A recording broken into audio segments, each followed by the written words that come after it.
Hey, welcome back to EdTech.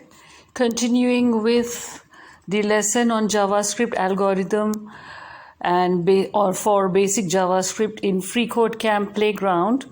So this is part of the basic JavaScript program. Okay, so today's class is about iterate with JavaScript for loops. You can run the same code multiple times by using a loop, and running it multiple times is called iterating. All right, repeating. So the most common type of JavaScript loop is called a for loop because it's very popular and it can run for a specific number of times.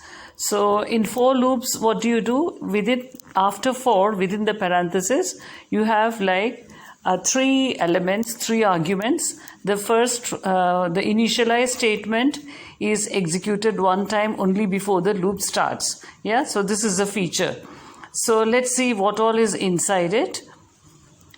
And the most important thing, before I go ahead, the difference between while loop and for loop. In for loop, all the three arguments, the expressions, the conditions, initialization value, everything is within the parenthesis after for, that is inside the for loop.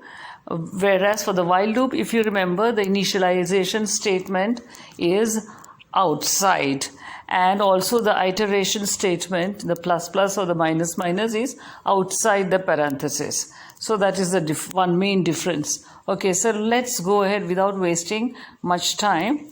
You will find that as in the iteration examples earlier, always for for loops you will have within the parenthesis initial value, like in this case you have an empty array, our array, and then the first argument is initial value I of 0.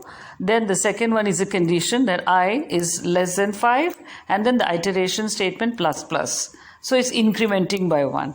And then within the curly brackets, since you need to add values, so what you do to the end of the loop, to the end of the array, if you want to keep adding, you use push. So our array dot push, and then within parenthesis I, because you're adding the values from I, right? So this is how you have to do as given in the following example. And remember, the initial value is very important. So in this case, initial value is 0, so 0 will be included, right? But in the given task, we've been given the initial value of 1. So let's see how that is done. Initial value of 1 and includes 5. So that means from 1 to 5. 6 is not inclusive. So let's see how it's done. For variable I equal to 1, because it's 1 through 5. When you say 1 through 5 means inclusive of 1 and 5.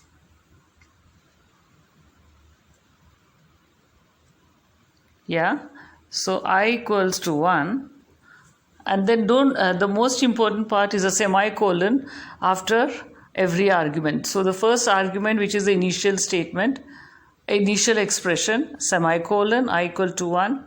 Then the second one is the condition statement or the condition expression, which is I less than 6, because it says 1 through 5. That means inclusive of 1 and 5. So obviously it has to be less than 6. Yeah.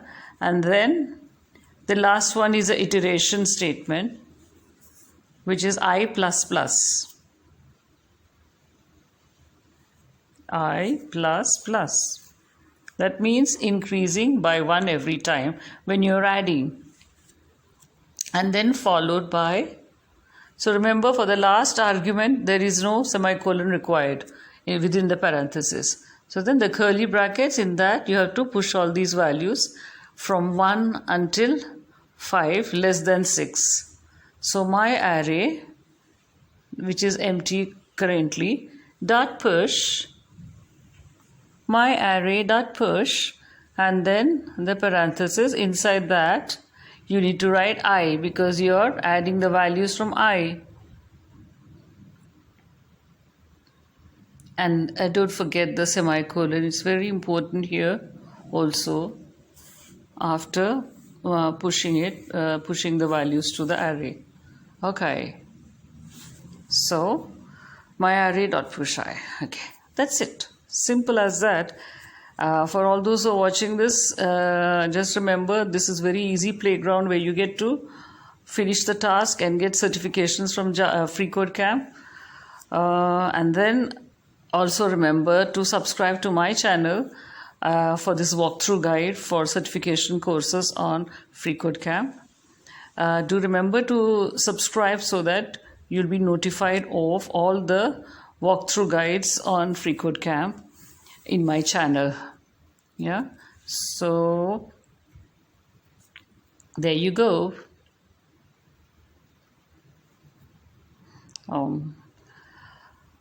Oh, where am I? Why is this not moving? I'm trying to find the run button. Okay. The run button so that we can finish with it and pass one more chapter in order to complete our journey. Yeah, here you go. That's a run button.